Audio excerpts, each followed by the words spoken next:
본문 사사기 16장의 본문으로 유혹 반드시 이겨야 합니다 라는 제목으로 함께 말씀을 나누고자 합니다. 성경을 읽어보신 분들이라면 모두가 아는 이야기지요. 사사 삼손에 관한 이야기입니다. 이스라엘 백성들이 무려 40년 동안 블레셋에 속국이 되어서 비참한 생활을 하고 있을 때 하나님께서 삼손을 세워 블레셋 나라로부터 이스라엘을 해방시키고 20년 동안 이스라엘 지도자로서 사역하게 하셨습니다. 삼손은 극적으로 등장해서 비극적이면서도 장엄한 최후를 마침으로 마치 드라마와 같은 인생을 살다간 사람입니다. 그런데 히브리서 11장 32절을 보면 구약에 등장하는 많은 인물들 가운데 삼손을 믿음의 조상으로 특별히 기록해 놓은 것을 볼 수 있습니다. 그렇다면 하나님께서 삼손의 일대기를 사사기를 통해서 기록해 놓은 이유가 무엇일까? 많은 이유가 있겠지만 삼손으로부터 배울 수 있는 가장 큰 교훈은 다른 것이 아닙니다. 유혹 반드시 이겨야 합니다. 지면 모든 것을 잃습니다라는 것이 바로 삼손을 통한 교훈인 줄로 믿습니다. 성경은 유혹을 주로 시험이라는 말로 표현합니다. 시험과 유혹은 그래서 같은 의미입니다. 사단은 하나님의 자녀인 우리로 하여금 죄를 짓도록 하기 위하여 시험 또는 유혹을 우리에게 펼칩니다. 이것은 우리가 세상을 살면서 많이 경험하는 부분이죠. 과연 세상은 유혹의 늪이구나 라고 생각들 많이 해보셨을 겁니다. 그리고 사단의 유혹으로부터 면죄를 받은 사람은 아무도 없습니다. 또한 한 번도 이 유혹에 받지 않고 산 사람은 없을 것입니다. 지금까지 죄를 짓지 않고 자기를 지켜온 사람은 그래서 아무도 없는 것입니다. 아담과 하와가 아직 죄가 무엇인지도 모르는 그런 완전한 상태 에덴 동산에 있을 때에도 마귀는 거침없이 찾아가서 그들을 유혹하였습니다.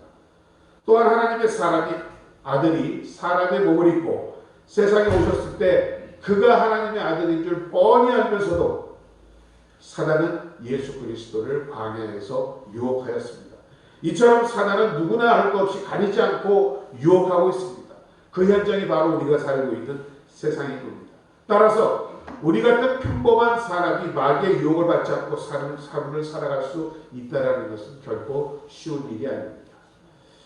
유혹 그 자체는 죄가 아니지만 일단 나를 유혹한다는 것은 나를 사단이 전쟁 가운데로 부르는 것을 의미한다는 말이 있습니다. 나에게 유혹이 다가옵니까? 그것은 사단이 나를 통하여 싸우자는 이야기입니다. 그러므로 신앙생활을 한마디로 요약하면 우리는 언제나 영적 전쟁, 유혹과의 전쟁이라고 할 수 있습니다. 여기서 지면 다 잃어버리는 것입니다. 그러나 여기서 이기면 모든 것을 얻게 되는 것입니다. 삼손의 세계가 바로 이것을 우리에게 보여주고 있는 것입니다. 그가 보여주는 것 첫 번째, 사단이 우리를 유혹하는 목적은 바로 우리의 거룩을 공격함으로 죄를 범하도록 하는 데 있다라는 것을 말씀하고 있습니다. 오늘 본문을 보면 삼손은 블레셋 여인 들릴라라는 여인에게 사랑에 빠졌습니다.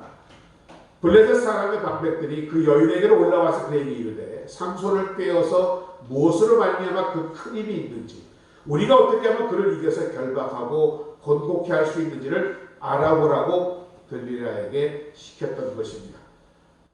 여기서 우리가 기억할 것, 그런데 삼손은 오늘 본문에서와 같이 나시린이었습니다.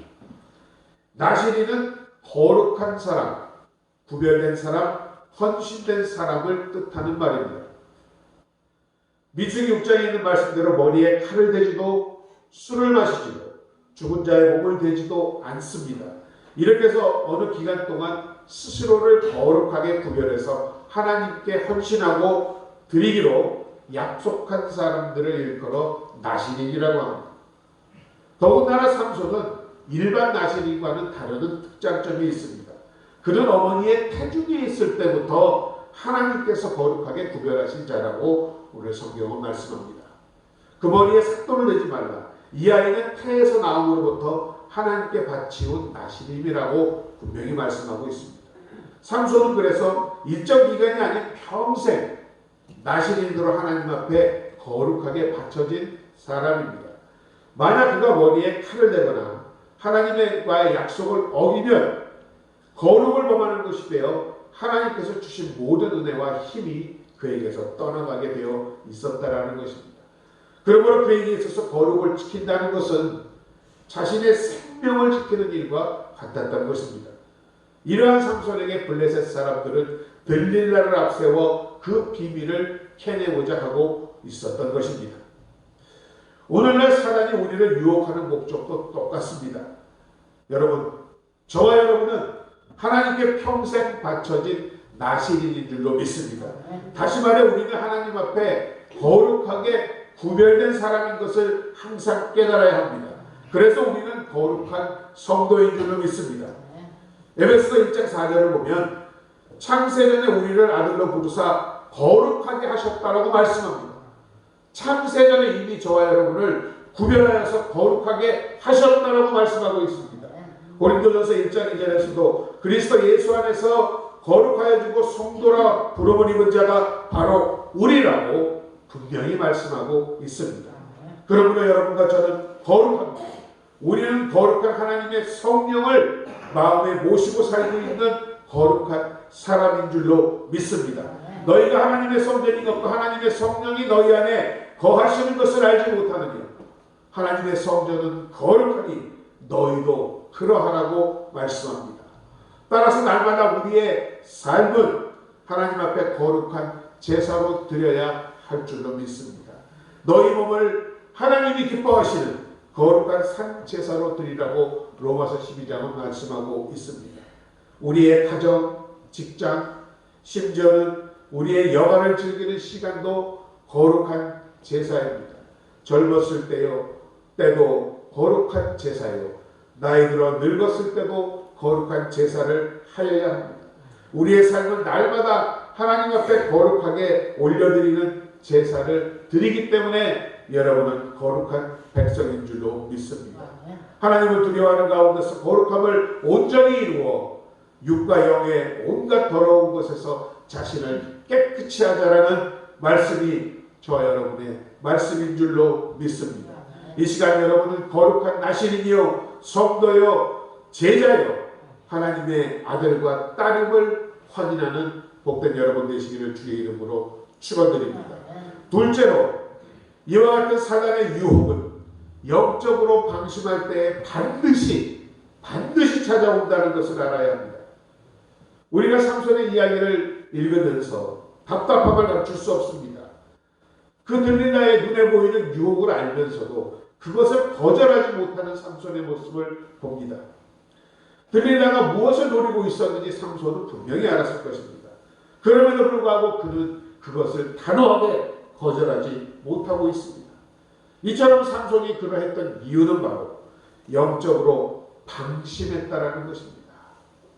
다시 말해서 그의 신앙이 나시린의 신앙이 미지근해졌다라는 것입니다. 신앙생활의 기쁨을 잃어버렸습니다. 세상 맛의 재미에 자꾸 마음이 끌립니다. 그래서 기도도 점점 안 하게 됩니다. 말씀도 점점 멀리 놓고 삽니다. 주를 믿는 사람들과의 교제도 자꾸 뜸하게 됩니다. 그러면서 내가 지금 뭔가 지금 하나님과 거리를 두고 싶다는 생각 때문에 엉뚱한 대로 마음을 돌리는 것을 방심이라고 할 수 있습니다. 이와 같이 영적으로 방심해지면 대신에 그곳에 육신의 정욕이 힘을 되어 있기 마련입니다. 거룩의 힘이 약해지면 탐심의 힘이 생깁니다. 삼손이 방심하게 되자 나시린이 된 자기의 거룩을 팔아서라도 들릴라의 사랑을 얻고자 하는 욕망에 사로잡히기 시작하는 것입니다. 하와도 마찬가지였습니다. 날마다 에덴 동산에서 하나님과 함께하며 선악과 나무 옆을 지나다녀도 전혀 유혹을 받지 않았습니다. 그런데 그 마음에 탐심이 생기자 선악과를 바라보는 그의 눈빛부터 벌써 달라지기 시작합니다. 보면 볼수록 보암직도 하고 먹은직도 하고 지혜롭게 할 만큼 탐스럽기도 한 유혹과 탐심이 그 안에서 일어나게 되는 것입니다. 탐심이 힘을 얻습니다. 매일 기도도 안 합니다. 성경도 읽지 않습니다. 반드시 이런 영적 낙태에는 이와 같은 탐심이 고개를 들고 있음을 깨우쳐야 할 줄로 믿습니다. 더군다나 당시 삼손은 사사로서 절정이었습니다. 이제 30대 후반에서 40대 초쯤되었던 삼손, 그에게는 하나님 외에는 두려운 것이 없었습니다. 그야말로 잘 나가는 사람이었습니다. 모든 백성으로부터 존귀와 칭찬을 받고 대적인 블레셋도 그를 보면 벌벌벌 떨고 있었습니다. 한마디로 이스라엘의 자랑이요 소망이었던 사람입니다. 그러나 그와 같은 교만이 그로 하여금 자신도 모르게 영적인 방심을 가져오게 되었던 것입니다. 고린도전서 10장 12절은 그래서 말씀합니다. 그런즉 선줄로 생각하는 자는 넘어질까 조심하라고 말씀하고 있습니다. 여러분, 모든 것이 형편이 넉넉하고 잘 풀려가고 정상에 섰을 때가 가장 위험한 때입니다. 이런 말씀이 있습니다. 역경을 견디는 사람이 100명이 있다면 성공과 번영을 이겨낼 수 있는 사람은 한 사람에 지나지 않는다라고 합니다. 초대교회 교부 암브로스는 삼손을 이렇게 평가합니다. 삼손은 사자의 목을 조여 죽일 수 있었지만 자신의 정욕을 죽이지 못한 사람입니다. 삼손은 원수의 쇠사슬을 쉽게 끊을 수 있었지만 정욕의 쇠사슬을 끊지 못한 사람입니다. 삼손은 원수의 보리밭에 불을 지를 수 있었으나 자신이 한 여인에게 지른 정욕의 불에 타 죽어버린 사람이라고 말하고 있는 것입니다. 방심하면 거룩한 힘이 떠나고 정욕의 힘이 스스로를 사로잡게 되는 것입니다. 여러분, 이것은 비단 삼손의 이야기만은 아님을 우리는 이 시간 알아야 할 줄로 믿습니다. 신앙 생활이 미지근해지십니까? 기쁨이 자꾸 사라집니까? 무엇과 다른데 자꾸 마음이 끌립니까? 그렇다면 굉장히 위험한 때임을 이 시간 깨닫는 여러분 되시기 바랍니다. 특히나 이러한 방심과 위험은 특별히 대부분 생활이 안정되고 형통하며 자신감을 가질 때 찾아오는 것임을 다시 한번 이 시간 깨닫기 바랍니다. 이처럼 정인이 우리 마음을 서서히 지배할 때에 잠자고 있는 듯 하지만 어느 날 갑자기 욕망을 향해 달려가는 성향이 있는 것입니다. 저항할 수 없는 힘으로 육신을 사로잡아 버리는 것입니다. 여러분의 상태는 지금 어떻습니까? 들릴라의 집 앞에서 서성이고 있습니까? 믿음보다 정욕이, 거룩보다 탐욕이 마음을 지배하고 있습니다. 주님 말씀하십니다. 근신하라, 깨어라. 너희 대적 마귀가 우는 사자같이 두루다니며 삼킬 자를 찾나니 너희는 믿음을 굳게 하여 저를 대적하라고 말씀하고 계시는 줄로 믿습니다. 세 번째로 삼손은 유혹을 피할 수 있는 기회가 있었음에도 불구하고 그 기회를 놓쳐버렸습니다. 오늘 본문 16절을 보면 날마다 그 말로 그를 재촉하여 조르되 삼손의 마음이 번뇌하여 죽을 지경이라. 마음이 괴롭습니다. 갈등이 일어납니다. 잠을 못 자고 신음합니다. 하나님의 음성이 들리는 겁니다. 그 마음 가운데 양심의 가책이 생기기 시작하는 것입니다. 나는 하나님 앞에 거룩하게 구별된 나시린인데 내가 이 여인 말대로 비밀을 가르쳐줘서 그 힘을 빼앗기면 어떻게 하나. 나는 하나님 앞에 서약된 거룩한 사람인데 그 뒷일을 내가 책임질 수 있나. 이 일을 과연 하나님이 기뻐하실까. 이런 양심의 소리, 신앙의 소리가 그의 마음에 들렸던 것입니다. 여러분, 이것은 대단히 중요합니다. 우리는 모두 유혹에 노출되어 있습니다. 언제 어느 곳에서 그 유혹이 우리를 다가올지 모릅니다. 그런데 그런 유혹이 올 때에 혹시 이건 아닌데 내가 이거 이렇게 따라가면 안 되는데 자꾸 내가 이런 사람 만나면 안 되는데 그런 마음에 갈등이 일어납니까? 괴로움이 생깁니까? 아직도 여러분 가운데는 신앙 양심이 남아있다는 사실입니다. 그 양심을 통해 하나님의 음성이 들리고 있다는 것입니다. 이럴 때 정신 차려야 합니다. 하나님 앞에 자다가도 벌떡 일어나 무릎 꿇고 하나님 저를 구해 주십시오라고 부르짖어야 하는 줄로 믿습니다. 유혹 앞에 안 되라고 도망칠 수 있는 은혜를 베풀어야 할 줄로 믿습니다. 그런데 불행하게도 삼손은 그런 범위 가운데서 이 소중한 기회를 바로 이용하지 못하였습니다. 우리가 잘 아는 요셉은 어땠습니까? 자신의 주인 보디발의 아내의 유혹을 받았습니다. 성경은 간단하게 기록하고 있지만 당시 노예라는 신분은 주인 앞에 어떠한 것도 주장할 수 없는 사람이었습니다. 그럼에도 불구하고 자신의 주인의 아내가 유혹하는 일을 단호히 거절했습니다. 얼마나 많이 갈등했겠습니까? 얼마나 많이 괴로움을 당했겠습니까? 그런데 그는 단호하게 안 돼! 나는 하나님 앞에 죄 지을 수 없어라고 도망갔던 것입니다. 우리가 마음에 고민하고 갈등한다는 것은 아직도 하나님께서 여러분을 사랑하심을 이 시간 깨닫는 복된 여러분 되시기 바랍니다. 사람이 감당할 시험 밖에는 너희에게 당한 것이 없느니 오직 하나님을 믿부사 너희 감당치 못할 시험 당함을 허락지 아니하시고 시험 당할 즈음에 또한 피할 길을 내사 너희로 능히 감당하게 하여 주신다고 고린도전서는 말하고 있습니다. 넷째로 결론입니다. 이런 유혹에 지면 비참해진다는 사실을 꼭 기억해야 합니다. 삼손은 결국 들릴라에게 자기의 거루의 비밀을 다 털어놓습니다. 그 결과가 어찌 되었습니까? 그의 머리가 다 깎이고 쇠사슬을 묶이고 그의 하나님께 주어졌던 힘은 다 잃어버리고 두 눈이 뽑혀 감옥에서 큰 맷돌을 돌리는 소와 같은 신세로 전락하고 말았던 것입니다. 우리도 마찬가지입니다. 유혹에 지면 거룩의 머리가 밀립니다. 거룩의 힘이 떠나게 봅니다. 두 눈이 뽑혀서 영적으로 장님이 됩니다. 분별을 하지 못합니다. 우리가 유혹에 져서 죄를 범하게 되면 우리 어깨에 무거운 짐이 얹힙니다. 밤낮 없이 우리의 영혼이 쉬지 못하고 고통당하게 되는 것입니다. 자, 우리 주변을 보십시오. 한 번의 실수로 인해 눈이 뽑힌 사람, 머리가 밀려버린 사람, 평생 무거운 것 지는 사람이 있지 않습니까? 가정이 깨어지고 자녀들이 고통받습니다. 몸에 병을 얻고 명예를 잃어버립니다. 재산을 날려버립니다. 사회로부터 버림받게 됩니다. 결국 모든 소망을 잃게 되는 것입니다.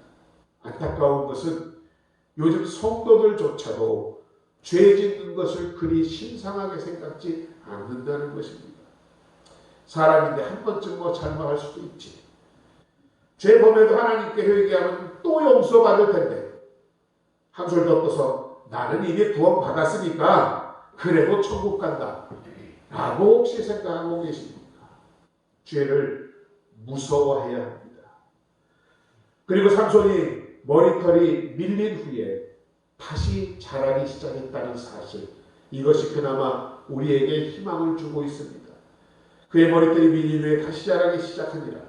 머리가 밀리고 눈이 뽑힌 채 맷돌을 돌리면서 감옥 생활할 때 과연 삼손이 무엇을 할 수 있었을까요? 히브리서 기자가 그를 위대한 믿음으로 조상으로 기록한 이유가 바로 여기에 있는 것입니다. 그는 감옥에서 거듭거듭 철저한 회개를 하나님께 드리고 있었던 것입니다.